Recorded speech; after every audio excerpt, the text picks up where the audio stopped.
दोस्तों, दाँत एलार्जी चुलकानी থেকে শেফা পাওয়ার কুদরতি ঔষধ। যে কোনো লোকের যদি দাঁত চুলকানি এলার্জি হয়ে যায়, সেই রাত্রিবেলা শোয়ার সময় দাঁতুল দিয়ে হোক বা ব্রাশ দিয়ে হোক ভালো করে পরিষ্কার করে ঘুমিয়ে যাবে।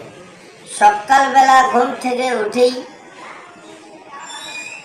আঙ্গুলের মধ্যে মুখের শেপ নিয়ে এলার্জি চুলকানি দাঁতের জায়গা লাগিয়ে দেবে।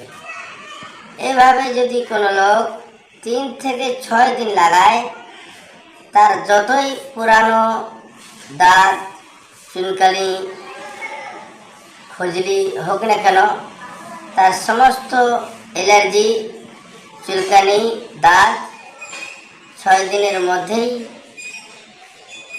ভালো হয়ে যাবে।